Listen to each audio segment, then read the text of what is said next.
again Uday sir before you. In this chapter, we will study about an important topic, the German unification. In my last video, I have told you that after the French Revolution, in many countries, the feeling of nationalism is expanding.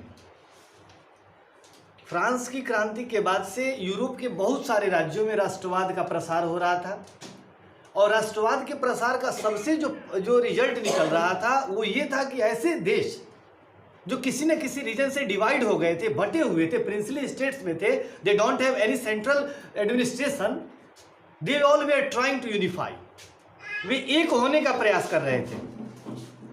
और इस प्रक्रिया में बहुत सारे देशों के बारे में ऐसी चीज़ें आई जिन्होंने अपने आप को यूनिफाई किया, और इसमें जर्मनी का नाम आता है, उसमें इटली का नाम आता है, बहुत सारे देश हैं। तो इस वीडियो में हम जर्मनी के यूनिफिकेशन, उसके प्रोसेस, उसके प्रॉब्लम्स और किन लोगों का कंट्रीब्यूशन रहा, इसके बारे में देखेंगे हम लोग। सबसे पहले हम जर्मनी की बात करते हैं। तो जब जर्मनी के हिस्ट्री की बात करते हैं कि कैसे इसका एक तरह से अस्तित्व सामने आया, तो उसके लिए एक इतिहास आता है कि मेडिएवल पीरियड में about 800 AD Charlemagne, remind that Charlemagne in medieval period and 800 AD एक व्यक्ति ने जर्मन संघ का निर्माण किया था, एक फेडरेशन तैयार किया था और जर्मनी उसी समय अपने अस्तित्व में आया था। लेकिन उसके बाद धीरे धीरे जो जर्मनी था बंटने लगा, due to monarchial problems, due to ethnic different ethnic groups in Germany and modern age आते आते, आधुनिक युग में आते आते जर्मनी लगभग 300 प्रिंसली स्टेट में डिवाइड हो गया और हर क्षेत्र में अपनी एक शासन व्यवस्था, हर क्षेत्र का एक तरह से अलग कानून। But after the expansion of nationalism, राष्ट्रवाद के प्रसार के बाद, basically after French revolution, Germany में भी एकीकरण की भावना, एकीकरण की फीलिंग आनी शुरू हुई, नेशनलिज्म का एक्सपेंशन हुआ और इसके लिए समय समय पर प्रयास शुरू हुए। जैसे कि हम लोगों ने पिछले वीडियो में देखा था कि 1815 टू 1830 तक का जो एज था, मैटरनिक एज, 1830 में वो समाप्त हो गया। फ्रेंच रिवॉल्यूशन जो हुई 1830 में और दूसरी 1848 में हुई थी। तो जब जब वहाँ पे कुछ क्रांतियाँ हुई उसका प्रभाव जर्मनी पर पड़ा और जर्मनी में यूनिफिकेशन के लिए प्रयास किए गए, लेकिन वहाँ के जो शासक थे उन लोगों ने इसको कुचल दिया। उसके बाद अगर अब 1848 के बाद अगर आप इस चार्ट से देखें तो फीलिंग तो बढ़ती जा रही थी। उसी बीच उसमें कुछ स्कॉलर्स आए, कुछ विद्वानों के नाम आते हैं, जैसे आप देख सकते हैं हीगेल, कांट, हम्बोल्ट, ऐसे ऐसे जो लोग आए जिन्होंने जर्मन वासियों में मॉडर्न आइडियाज़ को एक तरह से डेवलप करना शुरू किया। फ्रेंच रिवॉल्यूशन के जो मॉडर्न आइडियाज़ थे, जो लिबर्टी थी, जो फ्रेटर्निटी थी, इक्वलिटी थी, ये चीज़ें उनके अंदर आती गई and the German felt that they should be united. अब ये यूनाइट होने का जो प्रयास था, एक लीडर की आवश्यकता थी। कौन लीड करे? 300 princely states were there in Germany that time, but the most of them, जो उसमें का सबसे पावरफुल जो स्टेट था वो प्रशिया था और वहाँ के जो शासक थे वहाँ उनके मन में भी मॉडर्न आइडियाज़ आते थे।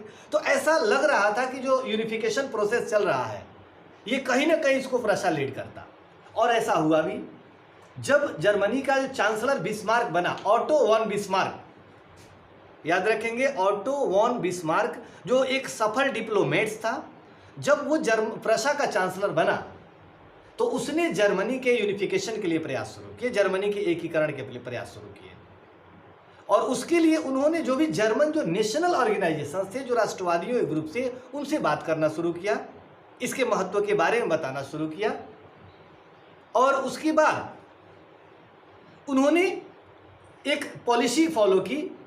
ऑटो वॉन बिस्मार्क ने एक पॉलिसी फॉलो की जिसे ब्लड एंड आयरन की पॉलिसी कहा जाता है, रक्त और लौ की नीति कहा जाता है। यानी उसका ये मानना था कि बिना सेक्रीफाइस के, बिना मिलिट्री सपोर्ट के, बिना तलवार के यूनिफिकेशन संभव नहीं है।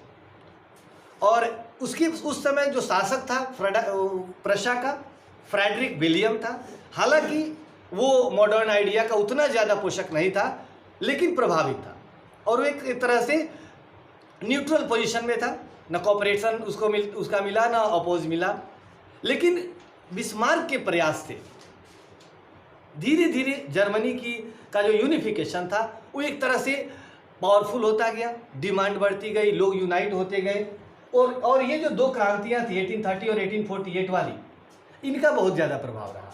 और एक चीज़ इसी बीच में आती है, 1834 में जर्मनी में जोलवेली नामक एक ऑर्गेनाइजेशन का गठन किया गया था, जो बेसिकली जो एक वहाँ के व्यापारियों की संस्था थी, और इसका भी उद्देश्य जर्मन यूनिफिकेशन था।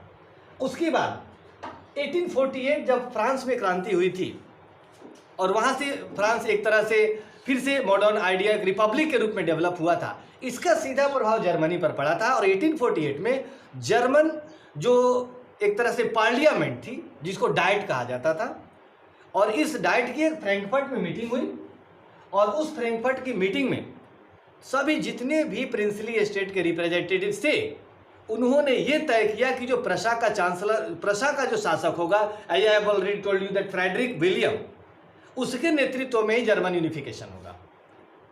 और प्रयास शुरू हुए। बिस्मार्क ने जो अगल बगल के देश थे उनके साथ संधियां की, कहीं युद्ध से तो कहीं डिप्लोमेसी से तो कहीं मैत्री से, उनको एक तरह से अपने कंट्रोल में किया। दो जो चीज़ें थी जर्मनी के यूनिफिकेशन में सबसे बड़ा बैरियर, वो थी फ्रांस और ऑस्ट्रिया। और ये दो युद्ध आप देख सकते हैं, 1866 में प्रशा और ऑस्ट्रिया के बीच एक लड़ाई जिसको हम सेडोवा वार कहते हैं। सेडोवा वार में ऑस्ट्रिया को पराजित किया गया। और देन हालांकि शुरू में जर्मनी ने या बिस्मार्क ने फ्रांस और इंग्लैंड दोनों के साथ संधि कर ली थी कि वो आपस में युद्ध नहीं करेगा, लेकिन ये उसकी डिप्लोमेसी थी। और इंग्लैंड से दोस्ती, ऑस्ट्रिया को हराना, और अगला जो बैरियर था उसका वो था फ्रांस।